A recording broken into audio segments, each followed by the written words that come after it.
Hello everyone, আসসালামু আলাইকুম। Welcome back to my channel Tanish daily blog.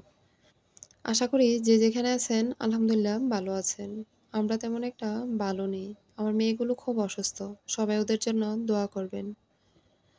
ব্লগটা ছিল গত 2 দিন আগের। এখানে হাজব্যান্ড মাছ নিয়ে এসেছিল। এখানে ছিল পাবদা মাছ আর চিংড়ি মাছ।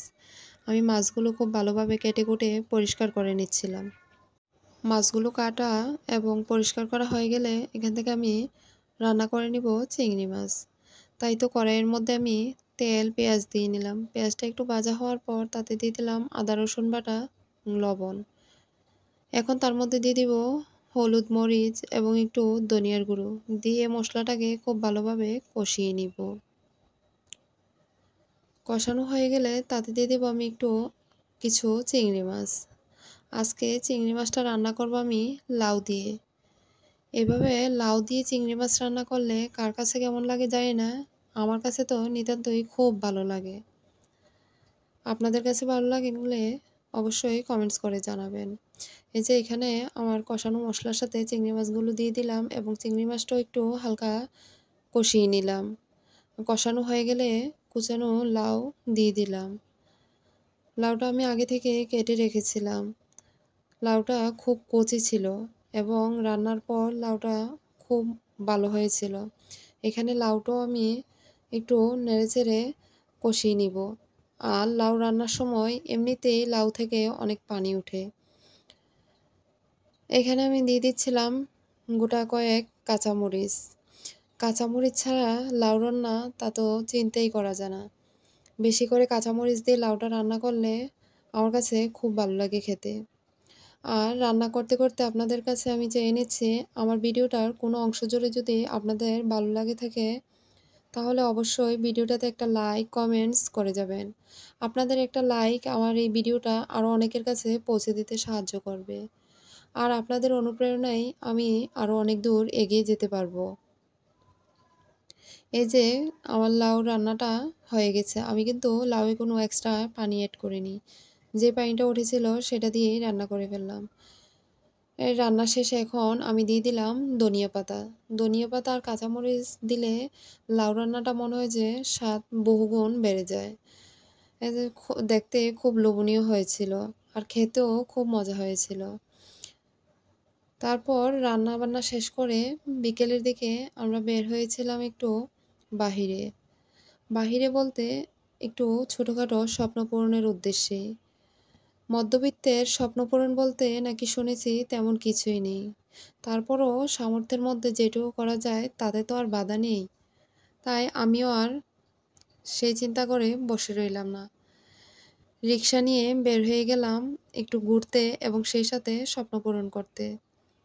আপনাদের সাথে একটু বাহিরের দৃশ্যটা ক্যামেরাবন্দি করলাম। খুব ভালো লাগছিল এবং রিক্সা দিয়ে অনেক দিন পর এই ব্যস্ত শহরে ঘুরছিলাম, মনটাই ভালো হয়ে গিয়েছিল। যাই হোক, রিক্সা দিয়ে আমরা যাচ্ছিলাম নিউ মার্কেটে এবং নিউ মার্কেটে যাচ্ছিলাম কিছু কেকের সরঞ্জাম কেনার জন্য। যদিও কেকটা আমি আগে থেকেই টুকটাক পারি বানাতে, কিন্তু তেমন সরঞ্জাম আমার কাছে ছিল না। তাই চলে গেলাম নিউ মার্কেট। আর যাওয়ার সময় রাস্তায় এতটাই জ্যাম ছিল যা বলার বাহিরে। এরপর গিয়ে কিছু জিনিস এই যে কিনে নিয়ে আসলাম। বাহিরে আর কোনো ভিডিও ধারণ করিনি, সরাসরি বাসায় চলে আসলাম। এখন এসে এগুলো বের করে নিলাম। এই যে এখানে একটা টার্ন টেবিল, কিছু গোল্ডেন লিফ, আর এই যে এটা ছিল ফস্টার ক্লর্কের বেকিং পাউডার, আর এখানে ছিল স্ক্রাপার সেট, আর ওইটা ছিল চকলেট মোল্ড।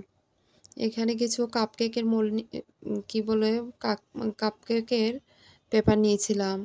আর এখানে ছিল পাইপিং ব্যাগ আর ছোট ছোট 2টা কেক মোল্ড নিয়েছিলাম। যদিও সবসময় বড় বানানো হয় না, ঘরে বানানোর জন্য হলে তো ছোট হলেই ভালো। এটাও ছিল একটা চকলেট মোল্ড। আর এখানে হ্যাপি বার্থডে লেখা কিছু টপার ছিল। আর এটা ছিল মালয়েশিয়ান ব্র্যান্ডের কোকো পাউডার, আমি 250 গ্রাম নিয়েছিলাম। আর ব্লুবেলের 2টা চকলেট নিয়েছিলাম, একটা হোয়াইট চকলেট একটা ডার্ক চকলেট। 2টা চকলেটই ছিল এখানে 1 কেজি করে 2 কেজি। যেহেতু আর কবে যাই না যাই ঠিক নেই তাই একটু বাড়িয়ে নিয়ে আসলাম। আর এইখানে কয়েকটা সাদা বোর্ড নিয়ে এসেছিলাম। আমার কাছে যেহেতু গোল্ডেন বোর্ড কয়েকটা ছিল, তাই সাদা বোর্ড কয়েকটা নিয়ে আসলাম আর কিছু স্টিকারও নিয়ে আসলাম। আমি 3 রকমের সুইট বল নিয়ে আসলাম, গোল্ডেন, হোয়াইট এবং মিক্স সুইট বল। 3টা থেকে 3 বক্স নিয়ে আসলাম। এটা ছিল হোয়াইট চকলেট চিপস। আমি যেহেতু ডার্ক চকলেট চিপসটা নেই, শুধু ওইটাই নিয়েছিলাম। আর নিয়েছি ভ্যানিলা এসেন্স এবং চকলেট ইমোলেশন। বেশি তেমন কিছু নেইনি, অল্প কিছুর মধ্যেই চেষ্টা করলাম স্বপ্ন পূরণ করার বা শখ পূরণ করার জন্য। 3টা কালার নিয়েছিলাম, এর মধ্যে গ্রিন, রেড এবং ইয়েলো। এগুলো থেকেই দেখি আস্তে আস্তে কিছু করার জন্য। যদি পারি বা ভালো কিছু করতে পারি তাহলে অবশ্যই তো আপনাদের সাথে শেয়ার করব। আর এইটাই ছিল আমার ছোটোখাটো একটা স্বপ্ন পূরণ বা শখ পূরণ। এগুলো নিয়ে আস্তে আস্তে বাসায় সন্ধ্যা হয়ে গেছিল, তাই বাসায় তেমন কিছু আয়োজন করা আর হয়নি। এই যে সবগুলো সরঞ্জাম আপনাদেরকে দেখিয়ে দিলাম। আর আমার চ্যানেলটা যদি ভিজিট করে থাকেন, চ্যানেলটা ভিজিট করে ভালো লেগে থাকে, তাহলে ভালোবাসার বিনিময়ে চ্যানেলটাকে আপনারা সাবস্ক্রাইব করে যাবেন। আর সন্ধ্যা হয়ে যাওয়ার পর ওর বাবা আসার সময় পুরি নিয়ে আসলো। যদিও বাচ্চাদের কথা চিন্তা করে বাইরে থেকে তেমন খাবার একটা নিয়ে আসি না, তারপরও সন্ধ্যা হওয়াতে সন্ধ্যার নাস্তার জন্য এগুলো নিয়ে আসলো। আর এই পুরিগুলো খেতে তেমন একটা খারাপ ছিল না, ভালোই ছিল। কিন্তু আমরা যেভাবে খুব পরিষ্কার করে বা খুব সুন্দরভাবে করি, বাহিরের লোকরা তো করে না। দেখুন এই যে ছোলা সহ আলু দিয়ে কিভাবে পুরি বানিয়ে নিল। যাই হোক, আমার ব্লগটা আজকে এই পর্যন্তই ছিল। আল্লাহ হাফেজ, আসসালামু